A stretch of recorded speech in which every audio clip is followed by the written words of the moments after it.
Hello, Josh. How are you? I'm well, Sid. How you doing today?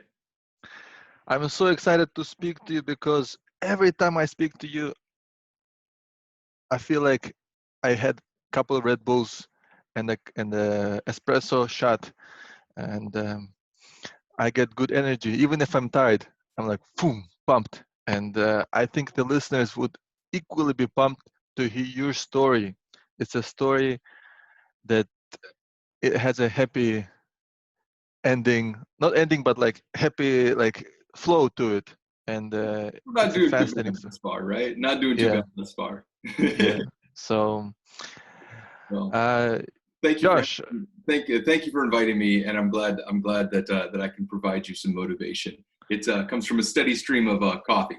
I never give it up. Josh, you're doing really well right now.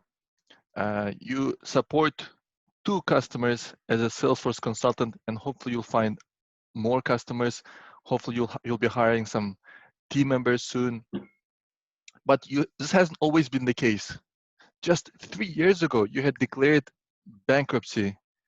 Is that correct? Just 3 years ago?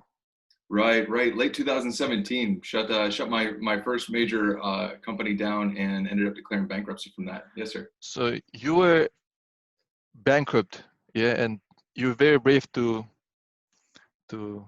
share that information. Yeah, it's a lot of people would like shy away from using that word or wouldn't even like Well, I worked hard for let that. people. I earned that bankruptcy for sure. Yeah, and but despite this difficulty of being bankrupt, you came to this very high point. Before we talk about this high point of what you're doing right now, how Salesforce is helping you live a nice, fruitful career, let's talk about your bankruptcy. What does it mean to be bankrupt? Why did it happen, and how did you get there? Sure, sure.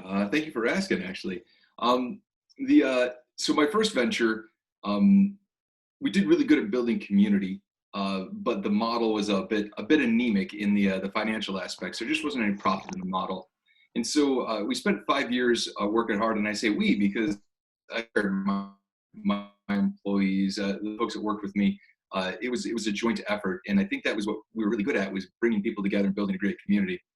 But I had invested everything in the company, and it just wasn't able to sustain itself. There wasn't enough profit in it to continue to do business in Northern Virginia, and that forced me to decide to close the business in September 2017. Subsequently, that resulted in a bankruptcy, and I had invested everything, my retirement, every dime I had in that company. How much And did you invest? when I bankrupted, it was in excess of $100,000. That was I believe that was, yeah, it was fairly large. I mean, for me it was a Yeah, fairly large that's number, and definitively wiped out all assets that I had, and then some. I mean, even at that point, I turned in my rental car, or my lease vehicle. I mean, it was donezo. you had no car. You had no car. No, no, my brother was kind enough to lend me a vehicle for a little bit. Wow. I was So able this to. was personal bankruptcy or corporate bankruptcy? Oh, that's the interesting thing about startups. Most banks won't give the startup money based upon the startup's credit. They usually require a Mm, guarantor. Generally, the owner is where you start with, and so frequently the debts in a startup are backed by personal the fund. credit. Yeah, yeah. So Ah, that's how they get you when you start out. That's why it's always best to not have to take money when you're starting. okay. Yeah. So so yeah, my brother was kind enough to lend me a vehicle for a bit until I was able to get my feet underneath me again. And but it wasn't a great time. A friend let me rent a basement apartment from him, or a basement room from him, which was really a lifesaver. Allowed me to stay in Northern Virginia, where I could continue to work and look for the next thing, right? And work was what I did. I've My entire life I've done carpentry and physical labor, and so that skill set has fed me more than once. When I was in college, I was a handyman. After I quit being a paramedic, I was a carpenter for a while. And in between the first startup and the second, I fell back on those skill sets again, because there's always work to be done. You just have to be willing to do it and go find it. I mean, even if there wasn't, even if I couldn't do carpentry, I could surely pick up dog mess in the yard. You know, there's always something that can be done. So you went bankrupt. uh, y- like some people have fallen into depression and they're like paralyzed and lying in bed, but you just went back to work, making Well, ends meet. it's really, How did you find this energy, like strength? well, there wasn't. It was scary, and it Scary. hurt. It was depressing, and I didn't sleep well. I was Oh, really? terrified. I mean, I was absolutely terrified. Right? I'd left a federal job for that startup, which had I stayed in, I probably would have climbed pretty rapidly to a reasonable, very comfortable position. Right? Federal employment's not a bad place to be if you want to stay there. And I'd given that up, and then I lost my entire retirement, and I'd put a lot. I'd lost everything. I mean, everything, and I had no clue where I was going to go. Right? I didn't know what I was going to do. Didn't know how I was going to get there. Right? I mean, that was what I was doing, and it just needed. I needed a direction. But yeah, so it was scary, and there was moments of depression and sadness, Oh, and really? there was a lot of that. But I've never really had the opportunity to stop. I don't think. Like, I guess anybody can stop, right? But I've just never really had that opportunity. And there's nothing special about it. It's just I sometimes I'm just not smart enough to quit, and I just keep plodding along. I like to work. I've always enjoyed work, and so it makes it easy. When I don't know what else there is to do, you can always dig a hole type thing. There's always some work to be done, and so I think that's what I applied there. Is while I didn't know where I was going or what I was doing, there was work to be done, and I had really good support structures around me as well. So while I was flailing, and I hate to say failing because it wasn't failing, it was learning, but it's pain. When you fail, it's painful. It's a painful learning process, and that's good. It's what motivates you to change, right? And who changes when they're comfortable?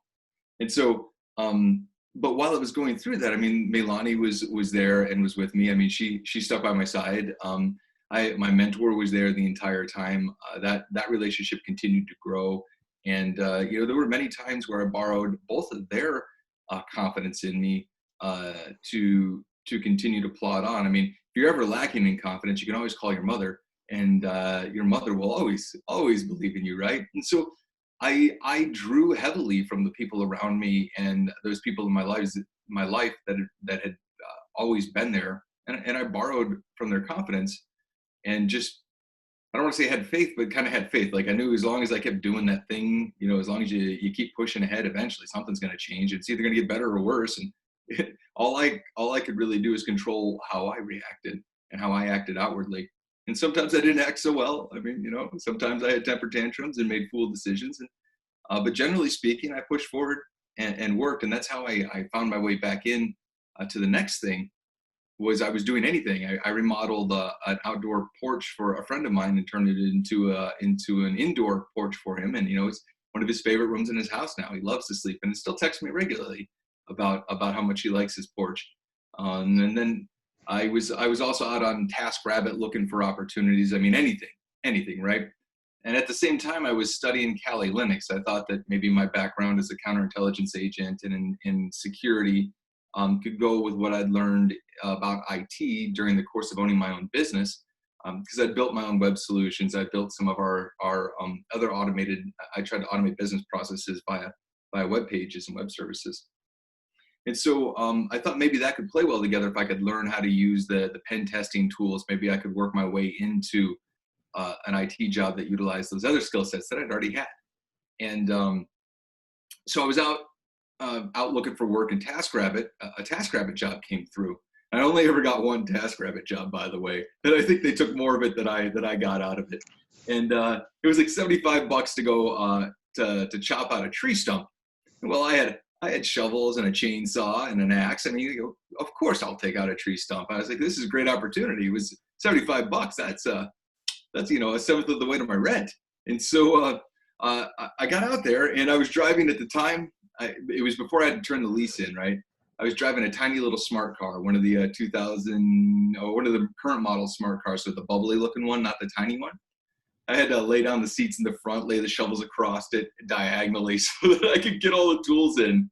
And I showed up at the gentleman's house, and as we're working, I start talking like I do. I tend to talk maybe a little bit too much sometimes, and even more so when my hands are busy. And yard work's great for that. I love digging holes. So busy's the hands and frees the mind, right? And so we were chopping down trees and raking up brush and cutting up brush and whatnot, and started chatting about Kali Linux. And at some point he mentioned he was in IT, and I was just looking for a similar topic to talk about that we could relate to. I wasn't really looking for a job. I mean, of course, if one came along, I'm not going to say no. And as we got deeper into the story, he stopped me and he asked if I would like a job in IT. I said, well, I'm raking leaves with a master's degree. Yeah, I would. Yes, I would love a job in IT. And so he put me in contact with his wife, and we had a couple of follow-on conversations, and they determined that I had the soft skills to integrate into IT fairly easily. That I had some of the skills necessary that we could articulate that I was capable of doing IT and had done IT, and that I had the soft skills to interface very well. And so she put forth my resume and made the recommendation, an internal recommendation. And I can't say enough how important personal recommendations are in getting jobs. Mm-hmm. And that's how you find the best employees, and that's how the best employees find jobs, is personal recommendations. So, but anyway, she made the personal recommendation not once, but she kept following up on it. She was almost like a pit bull in her follow-up, and she was very aggressive to make sure that I got the phone call and the interview. And even after the interview, she continued to follow up to make sure the hiring process happened. And what we realized after talking is that I'd been doing software testing during the entire course of my business. I just didn't realize it. So as I built automated business solutions, being a paramedic, having 10 years as a paramedic, I knew that when you implement a treatment, you test the treatment to make sure it worked. And if it didn't work, you implement a new treatment. And so I took that methodology and applied it to building business solutions. If I'm going to build one that I'm going to ask my employees to use, then I need to make sure it worked. And so I was doing manual software testing unwittingly. And it was actually that story during the interview process that helped me get my first position with Capgemini as a manual software tester, which is a pretty an appropriate entry-level job into the IT space, because really somebody else writes your scripts for you generally, and you work through clicking them to make sure that everything works as designed, and then you write down what you observe, whether it passed or failed. It's a great way to step into IT and begin to understand everything at a low risk to both parties. And so that went fairly well for a little bit, and I ended up on a Salesforce or on the bench actually, and somebody walked by and was like, "Hey, what are you doing?" So, what am I doing? I'm not doing anything right now. I'm waiting for my next project. And he said, "All right, learn Salesforce," and walked away. Well, I didn't know what Salesforce was. And this was probably beginning of second quarter, 2018, right? Second quarter. So that's what, like May? Yeah, April? May, June, July, May, June, that rough area, So right? 2 years ago, first time you heard the word Salesforce. Quite potentially, yes. And so you said learn Salesforce, and well, if somebody's going to pay me to learn something, I'm obviously going to learn it. And so I sat down and put time to it, and learned. And I so badly didn't understand what Salesforce was, is that the trailheads I found terribly confusing. The concept of trailhead, I read on the internet that that's how you study for Salesforce, but I didn't fully get it. And so I only signed up for half of the necessary trailhead for admin. But I used the FocusOnForce exams, and I studied. I wrote those until I could pass them from memory over and over and over again while I was doing my trailhead. And so eventually I went in, and everybody else was taking the exam. So that's it, time to do it. Let's get it done. And so I hopped in just to see, because I figured, well, even if I fail, it's only, what's $200 to retest. It's worth knowing how hard it is. And miraculously, I passed the first time. And so I was put on the contract as a business analyst, which, I have plenty of experience. I have an MBA and I own my own business. And so being a business analyst is definitely not a stretch. And that's where I began to really learn about Salesforce, because while I was junior in Salesforce, deriving business requirements and turning them into user stories is that's pretty standard. And so I worked my way through, and then we got to work with the dev team, and we started creating solutions, and I got to do some configuration. But I found that I was taking that testing background that I had, and I was applying it to what I was learning on this implementation, and that was going pretty well. But then I rolled off that project and rolled onto a new project down at another federal client. And that wasn't necessarily a Salesforce project, but I got the opportunity to test Salesforce. So we were an independent validation and verification project.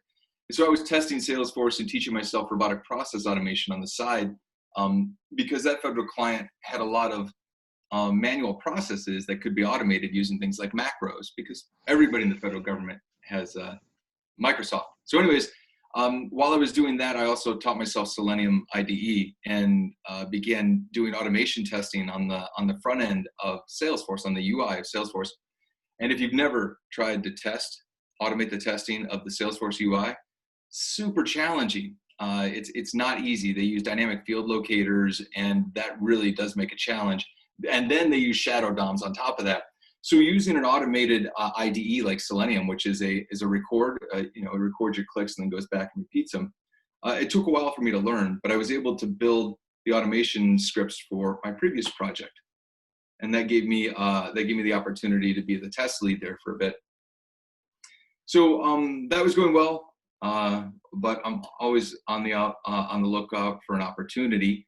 And that's when Fonteva and I crossed paths, and they brought me on board as a Salesforce business analyst or Salesforce consultant, and began doing implementations with them, which was a great experience, because not only was I the BA, but I was also doing hands-on configuration. So it took everything that I'd learned previously, and then what I'd learned with you in your course, right? Because we did the PD1 together, and then I went on to do the app builder.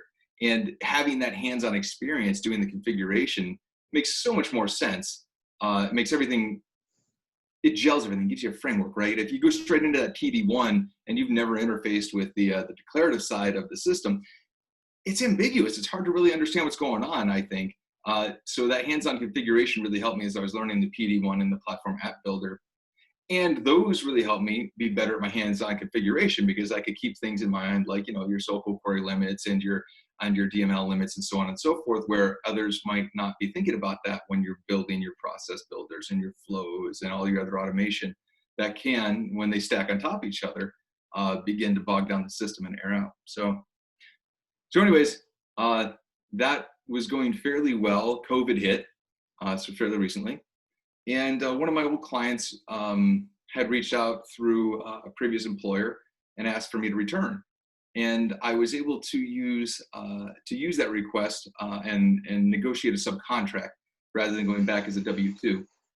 Now, since I had my first business, I've always kind of kept a business on the side, just kind of, because I've always got something that I'm doing on the side, whether I'm doing some web design or whatnot. And so I created Dynamic Specialties Group back in July 2018 timeframe, because I didn't have a business to bill with or anything, and I'd finished up the bankruptcy. So legally I was free to move and didn't have to worry about where my assets, that I didn't have any, but I was trying to build some, right?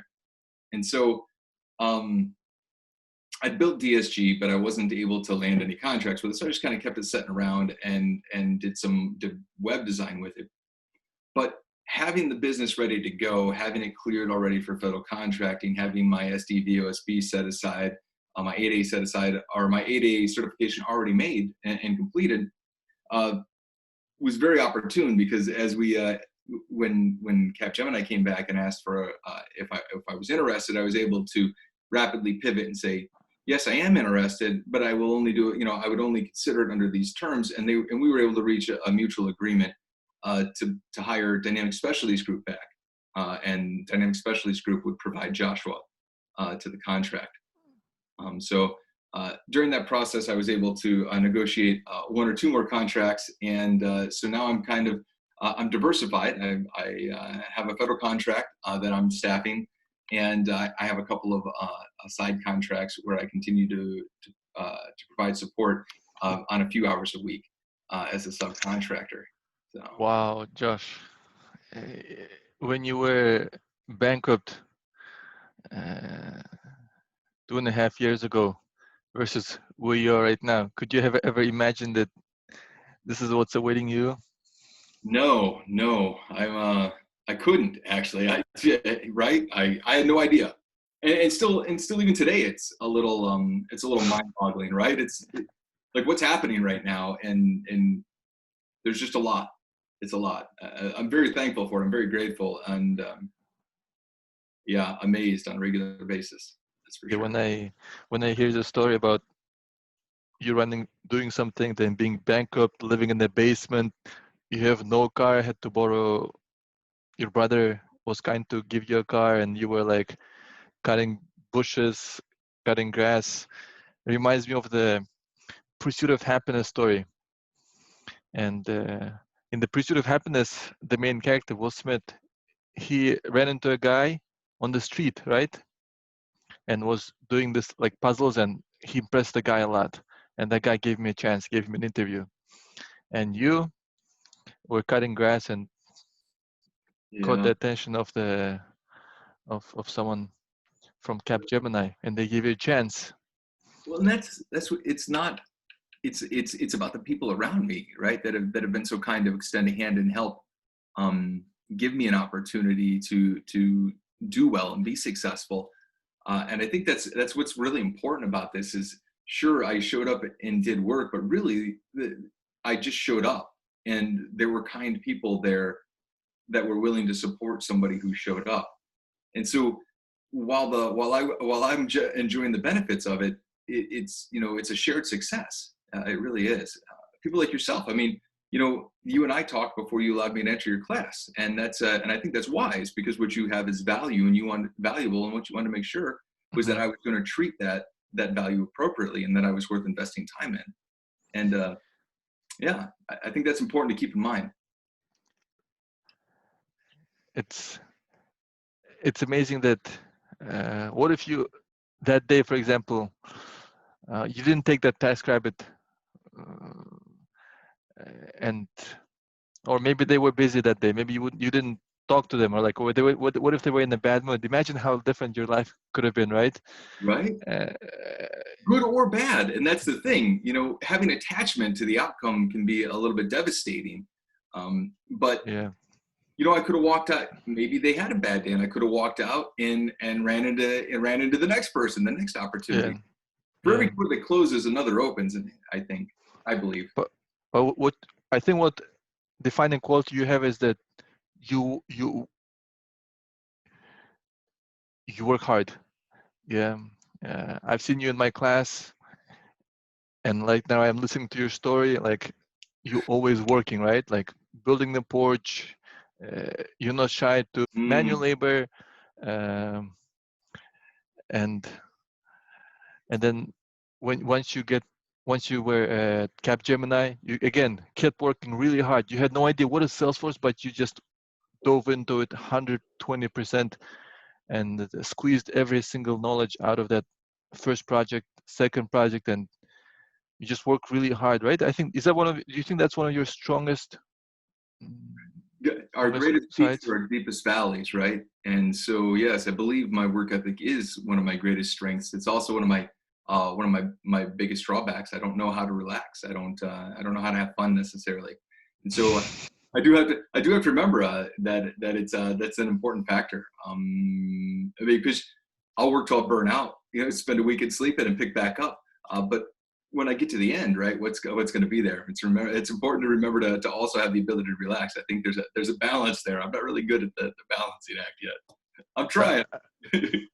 I think one of the takeaways that listeners can use is that if you work hard, good things start showing up in front of you. Yeah, like you Absolutely.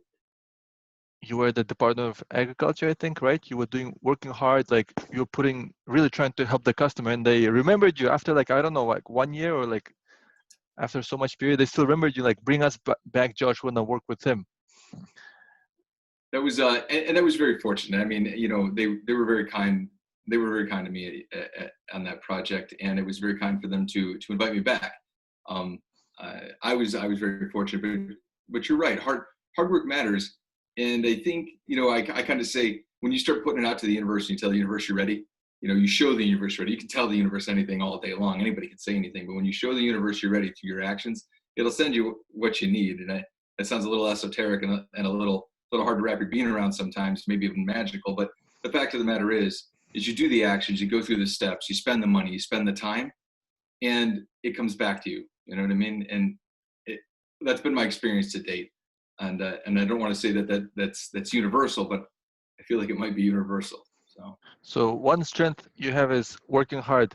For someone who wants to follow your path from like non-IT work into IT, what other things would you recommend that they do besides working hard?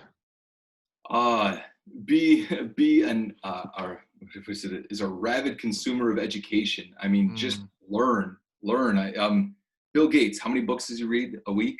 Right?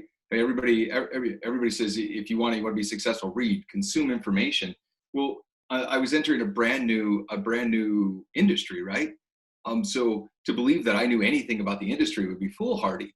And until I began studying in depth, like, the Phoenix Project, I recommend the Phoenix Project and the Unicorn Project and the DevOps, like the DevOps Handbook, right? These are 3 great books that conceptually give you a wonderful overview of an IT project from soup to nuts. And that really helped me with language, to understand the language I needed to know. And from there, I learned about Agile, and I was like, oh, well, I need to learn about Agile, project management. So I got a certification in Agile. And then I was like, well, I'm doing testing, so I should probably certify in testing. So I went to ASTQB and picked up my testing fundamentals, and then went on to get Agile tester and nearly tested for test manager, but did the studying anyways, right? I still have the book. So when I have to write, when it comes time to write a test plan, I pull up my book, I understand the language, and I can go find the resource that I need, whether it's a pre-written test plan or hiring a tester. But I can speak to them. I can speak to what I need, just like I don't want to be a lawyer, so I went to paralegal school so I could speak to a lawyer. Same thing goes, when I joined your class, I think I was very clear with you. I don't necessarily have an intention of ever being a developer, but being able to speak to the developers intelligently and knowing when I need a developer and when I don't need a developer, that's a crucial skill set to have, and allows me to be my customer's champion and translator, right? I can sit down and understand what they're saying, and then turn around and speak to the developer and have the developer understand what I'm saying for the most part, and then vice versa. So second thing is voracious learner. I can affirm that you do have that quality, and that's what I see you did. Yeah, you went all into Salesforce, testing, Selenium, whatever you saw out there interesting, you just went all in. What's the third quality you think that helped you? Oh, highly distractible.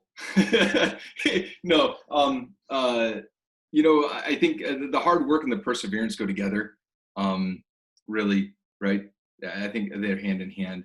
The voracious learning and being able to interact with people. I think it's that ability to talk with people. I think that's important. Yeah, I think you're very presentable. As in, you have a good story, you can articulate yourself, and it's interesting for people to listen to you. And I think that's a skill that many people should try to improve on, not just technical skills, but also their presentation skills. Have you heard of the Toastmasters? The Toastmasters yes. group? Yes. I hear that's a really good place to begin honing public speaking skills and those interactions. But yeah, I think really humans are generally about being in groups. We like other people. We don't like to be alone, right? And we're social creatures, and so being able to interact with people is crucial. And in the business world, being able to get your point across and be able to hear the other person's points crucial. And that's all about being able to interact, face-to-face communication.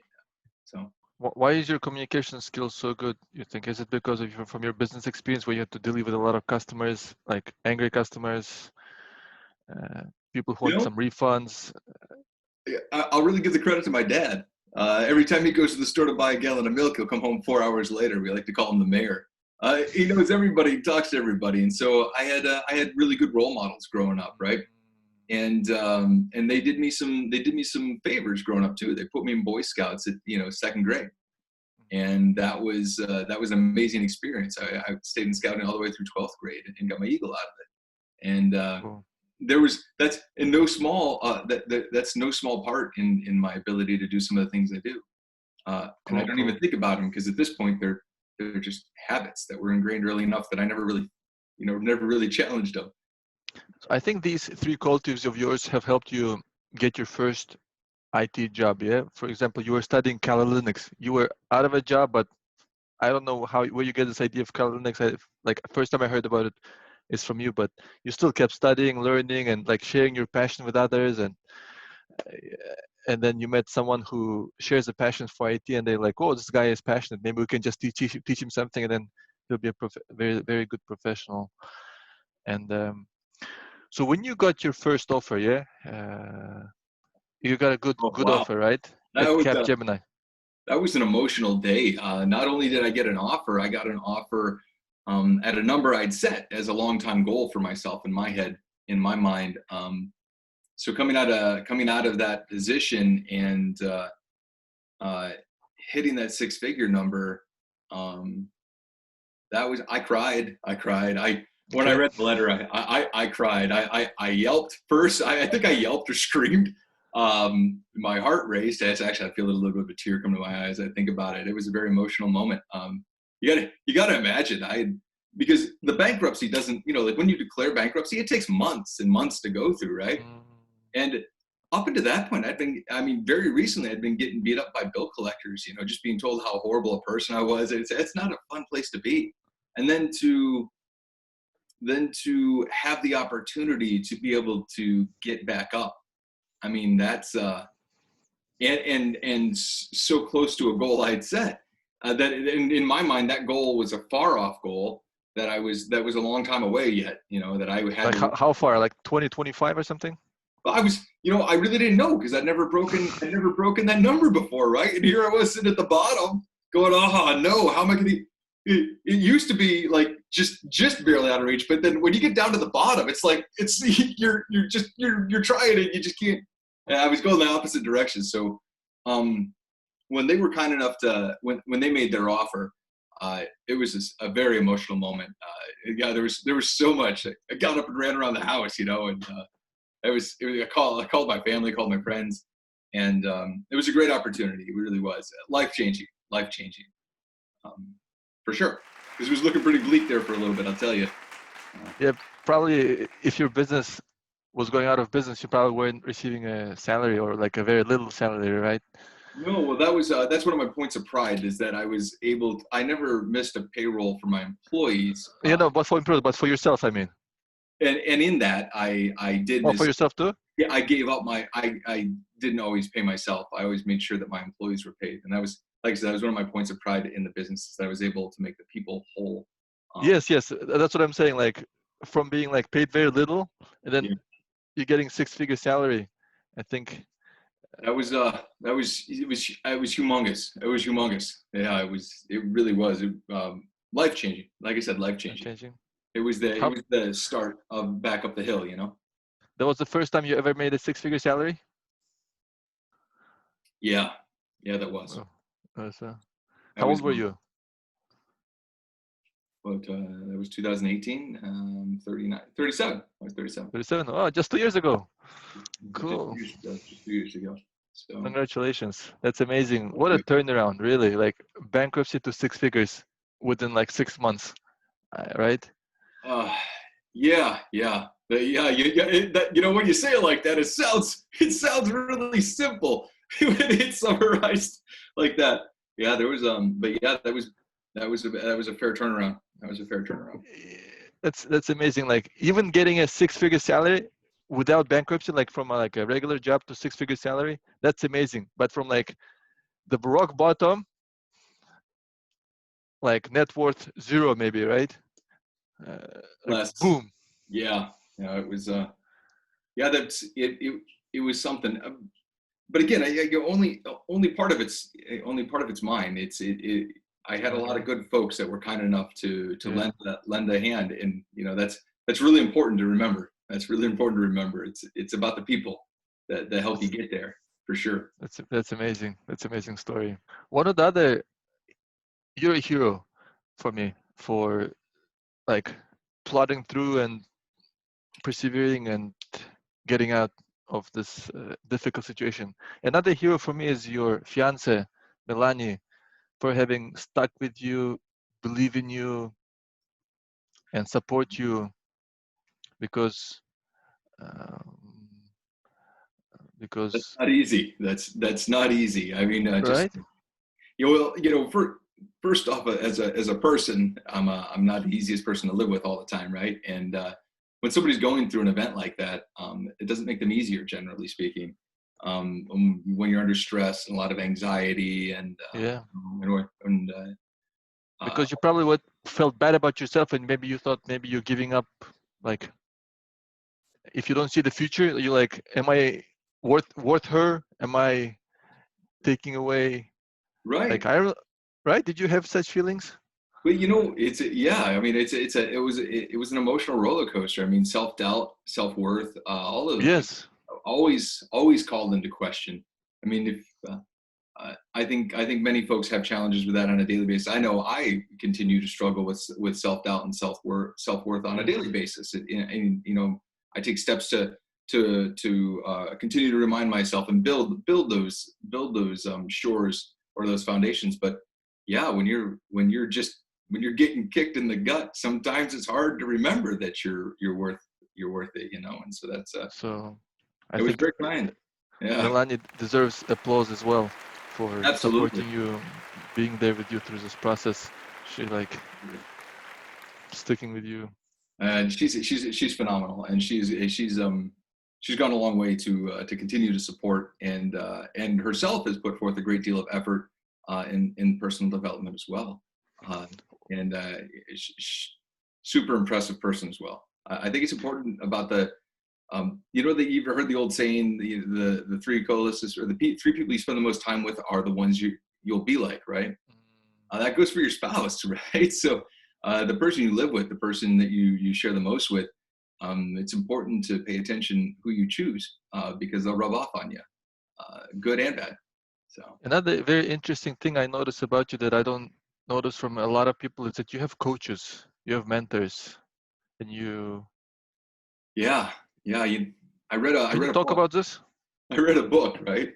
Um, you know, um, I started studying habit at some point, trying to understand why people were successful. Really, that's where it started. Is I want to understand why Carnegies and Rockefellers were Carnegies and Rockefellers, and so I read their books, and then I went on from there and understand. Anyways, most people have mentors. Most successful folks have mentors, and the fact of the matter is that if I knew how to do it, I would have already done it. And so obviously, I need to find somebody who knows how to do it to teach me how to do it so that I can do it. Because nobody's born naturally knowing many things, maybe breathing, but that's about it, right? We got breathing down, but the rest of it's learned. And so I started following that model, and my greatest mentor, I believe, came to me, and I didn't realize at the time that was the relationship that would grow out of our friendship.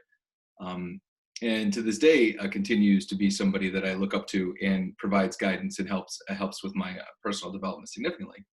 But then I started to think, though, with this bankruptcy thing, I don't want to go through this again. How do you prevent it? Well, you know, athletes have a large support team to make sure they're the best athlete in the world, and that seems to make sense, right? If I want to get ripped and be an Olympian, I would go hire a team of trainers to teach me to be an Olympian. And that would include doctors and nurses and trainers and aerobics guys and, physical therapists and the whole nine yards, because they think about themselves holistically, like a brand almost, right? And so I started thinking about, well, where are my areas that need to be shored up, areas of potential weaknesses and blindness blind spots I'm not aware of. And so I started out with trying to find an executive coach. Let me tell you an interesting conversation about that. I talked to four or five executive coaches, right? Only one of them could get past the fact that I wasn't an executive. And I was like, and they're like, well, I only take executives. I'm like, well, how does one become an executive without a coach who knows how to be an executive? If I knew how to be an executive, then I wouldn't need a coach to be an executive. Could have been already I couldn't figure that out because, you know, if I wanted to get ripped, I would go get a coach at the gym, and they're not like, oh, you're not ripped, I can't take you. They would be like, I'm gonna pump you up. So I was just mind boggled when I got to the executive coach. It's like, well, if you're not executive, we're not going to talk to you. I was like, what? So, but eventually I did find somebody who was interested in having a conversation, and she's phenomenal. We meshed very well, and I'm happy that the first one said no, because it wouldn't have been a good fit, right? It wouldn't have been a good fit. But Ellen is a phenomenal fit for me, and she's really helped me along the way because, as I said, if I knew how to be an executive, I would have done it already. So she's helping me change my mindset about some things, about how I conduct myself and how I think about the world, and so that I'm not stuck in the old mindsets that resulted in me getting bankrupt in the first place. So I want to get a coach. Where do you find the coaches? Is it on LinkedIn? Do you just call, message people, or is there a website for like coaches for hire? As in all things, it's about referrals, I think. So I started asking other executives, you know, one of the VPs that I work with, I asked for his opinion. You know, did he ever use an executive coach? Could he make a recommendation? And every time somebody said no, I said, thank you, and asked for another recommendation. You know, sir, I understand you don't, but do you know anybody who might be interested in taking me on as a understudy or a coachee or whatever, as somebody to teach, to be coached? And eventually I was able to make it to Ellen. You know, I did some Googling and LinkedIn. Nothing really jumped off the page, you know, to me. And I really didn't know how to start it. So I didn't really step into that methodology. I think that would have been where I would have gone next had I not had success with the referral. But I think instead of looking for a coach, I probably would have looked for another executive in my networks and asked for a referral from them. Eventually you're going to find somebody that's a good fit. Your interest in finding a coach proves the point of that you're like a voracious learner. You're always looking to improve yourself in some way. And I know you value knowledge a lot, and because you pay for the service of the coaches, and I think you pay a good amount. Can you give us like a range how much you pay for an hour of their time? I don't know what you're supposed to pay. I don't know either, but I remember once you told me, and I'm like, wow, right, Josh. Right. Yeah, it's a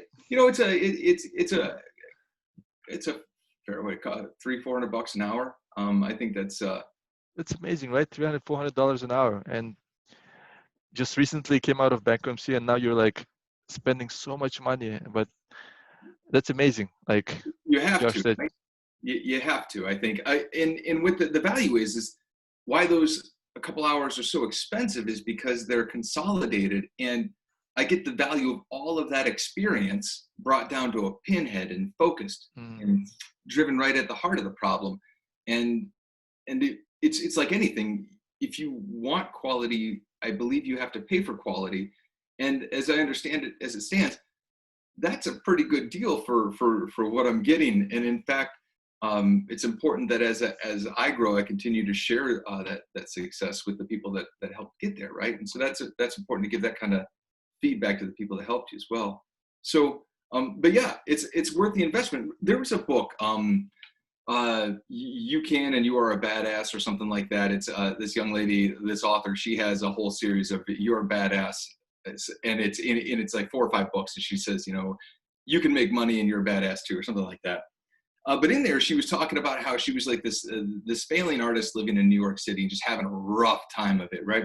She kept going to these self-help seminars and where they were all up front, the Tony Robbins type stuff, right? They're all up front, like, give us $10,000 and we'll coach you to success. And she's like, oh, I can't afford $10,000. Well, I thought the same way, actually. I'd gone to several of the seminars, and I'm like, there's no way I'm paying this Yahoo to, you know, $10,000 to tell me how to be rich. He's just trying to get rich himself, and I'm going to be left without money, right? And so I listened to her book. I didn't even read her book. I listened to her book, and I thought it was a great story. And she's like, you know, one day I decided that I'm going to pay for the coach. And she's like, I didn't know where I was going to get $10,000 for this guy, but I decided I was going to do it. And she signed up that day, committed herself to paying the $10,000. and put forth the effort. And like, I don't know. And this was her whole, the universe, when you show the universe that you're ready, the universe will show you the way type thing. Right. And she was the one that said that. I think I kind of borrowed a lot of that from her. And sure enough, she found the money, got the coach, and that was the turning point for her. That was her turning point. I'm like, and so I thought, well, if that worked for her, maybe it'll work for me, because what I'm doing isn't working for me. So I need to change, right? I mean, when you're the only constant in the story that keeps not quite getting where you want it to be, well, then the only place to look is in the mirror and figure out how to change that. And so I needed those outside people, and it couldn't be a friend, right? I needed somebody who would hold me to the grindstone that I was scared enough of to listen to. How long have you been working with a coach? 6 months, a year, 6 months. 6 months, and months, yeah. And you meet up how much? Once a month? Once a month, yeah. And we have a good session. We spend a couple hours, and she does a really good job of maintaining what we're working on and bringing me back to the points and seeing trends as I work through things. And so that gap of a month gives me time to think and work and come back with my assignments appropriately. When you have a coach, how is it? Is it like when you hire a coach, like I'm a tennis player, I say I want to be number 5 in the US tennis rankings. Do you set some goals? Like, how do you measure what are you working towards? Right. Yeah. She was really good with that, actually. She came right out the gate and addressed that. She's like, listen, we're going to time box this. There's, 6 months is where we're going to start. And then we're going to set some goals. You're going to help me set those goals so that, she knows that I'm getting the value out of it that I've decided. And then at the end of the 6 months, we check our status on the goals and then set new goals and move forward or adapt the goals as we need to. And so my goal was that I wanted to either own my own company or be a CEO again. And I knew that I had steps I had to do to get there. If I could have been a CEO, I would have been. And so I needed to learn how to be a CEO. And so we were working on finding a director / COO position. Mm-hmm. And we were going through those steps, we're getting the certifications, working on the resume, reading, learning, thinking, prepping the networks and so forth, trying to find where that opportunity would come from. And out of left field came the opportunity to the subcontract. Had absolutely nothing to do. We were moving towards the commercial space, looking to be more of an intrapreneur potentially rather than an entrepreneur, working for somebody else and learning the ropes that way. So I was able to head back to ownership. The upside is that I own again. The downside is I didn't get that executive experience working for somebody else where I could get to learn the ropes. And so, we have to bear in mind that there will be a learning curve as I grow again. But this time, the coach will stay. That doesn't end just because you make it to the Olympics. Doesn't mean you stop coaching, right? And so you got to keep showing up. But it's holistic. It wasn't just the coach, right? I spoke to my mentor and I was like, I'd like to formalize this a little bit more. Can we continue down this path, put this in this space and work it that way? I continued to read. I started studying strategy in the dojo. That's helping me. I have a long road to go there, but that's helping me to learn how to focus and how to pay attention to the details, the small things, because if you can do the small things well, other things will take care of themselves. And so, I went to the doctor, went to the dentist, went to therapy, started looking at my eating habits, my exercise habits. I mean, it's holistic. The whole thing works together. Oh, wait, hold on. You're saying your coach is helping you with this holistic thing, or is this yourself? Well, that's me. That's me. I feel like it's almost a personal development team, a personal coaching team, right? And so I kind of figured like what makes a human whole? You need some philosophy in there. You need some religion. You need a doctor. You need a dentist. You need therapy. Who doesn't need a little bit of therapy, right? Especially during COVID. Go if you've got medical care, go talk to the therapist. Why not? It's fun. You never know what you're going to learn. And I'm sure I had blind spots, and I have more blind spots to learn. And so I need help finding those. I don't want them to show up unexpectedly. You know what I mean? So. Wow. I think it's important. You're seeing your doctor once a year for a good physical to make sure you don't have cancer, right? I mean, these are just things they're just good ideas. You should get your teeth cleaned to make sure you don't have cavities because you don't want to lose a tooth. That hurts. So, but when you keep all of it working together, and it's hard to maintain it all, but if you keep it all going, then you don't have to worry about it. It's like taking your car in for service. If you don't take it in for service, it's going to break down. But if you take it in for service, you can get ahead of the curve and be like, oh yeah, it's about time for that transmission to be replaced, or the brakes, or whatever. And so that's kind of the approach I took to it, and it seems to be working well. I don't want to say there's success in it because I have a long ways to go before I'm gonna stick a flag in that success mountain. But I think putting forth that effort can be helpful. But you got to take a hit, and I don't have kids, right? I had the good fortune, bad fortune of bankrupting. It meant that I had no resources, but it also meant that I didn't have any burdens, and so that allowed me to focus on what I was doing, right? And that's helpful. And so I had an education. I mean, all these things are in my favor, and could potentially, they led to the opportunity for success, and why I have had the opportunity to put so much into it. But yeah. So you're doing well right now. Your subcontractor, it's been 2 years since you started off with a 6-figure salary. I'm sure you're making like a strong 6-figure salary now because you've become so much smarter.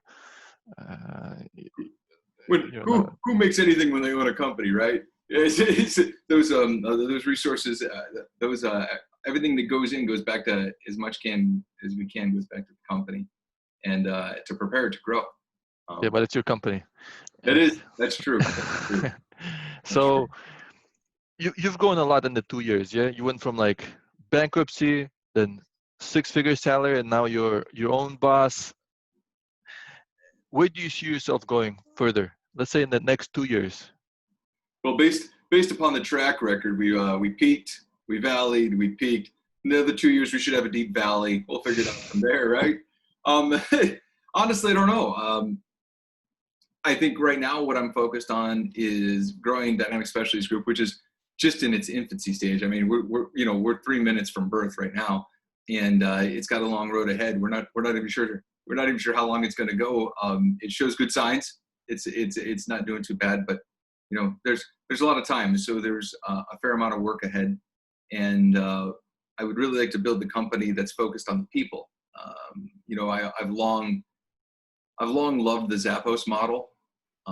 That was what I modeled my last 2 businesses after when it came to branding and corporate culture, and that service profit model that puts the humans first. I think that's the right way to win, and that's the type of company I'd like to build.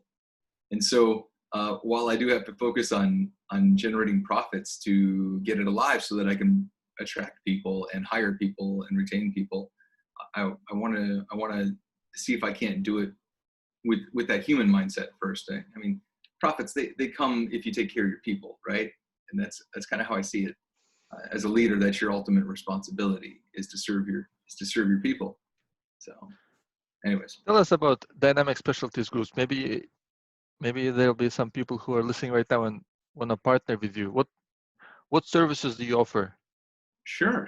So, Salesforce focused services. So, of course, Salesforce automated UI testing, Salesforce implementation, agile project management methodologies, but mostly focused around the Salesforce aspects of things, good at configuration and managed services. So, we're working with your program so that we have interns coming on board and broadly experienced individuals available to us to put to work on different contracts. So I think that's going to be an interesting space to grow into, and I'm pretty stoked about it. Salesforce is broadly being successful, and it really allows you to delve into different markets for sure.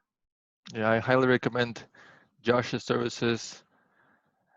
He will take good care of you, so much good care that you will come back to him later asking for more support. That's what his former that's how he find the customers. Yeah, he didn't find them. You didn't even pitch yourself, right? They said, come work for us. And, I got fortunate. Yes, sir. They were looking for me, and that's good. Yes. That's good. I think delivery is probably your best sales methodology. If you can deliver well, Yes. That's So very helpful. come and talk to Josh right now while he's still in a very infancy of his company stage. I think that's when he's more affordable, and that's when he's more available. So his early customers will get this premium access and good Oh, well, good thank you, price. Sid. I appreciate that. I appreciate that, sir. All right, Josh.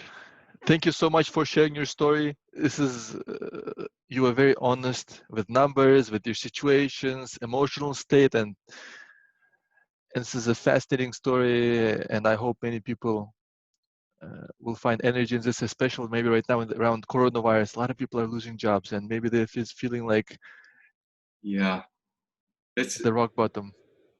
right. It's got to be that's got to be challenging. That is challenging. It is challenging Yeah, being at the bottom, but there's always tomorrow until there's not. Right. yeah. Right. Josh, you worked hard. You made it well, and I hope a lot of people will work hard and achieve similar success. Thanks, Sid. I appreciate it, and I appreciate all your support. Thank you. Thank you so much.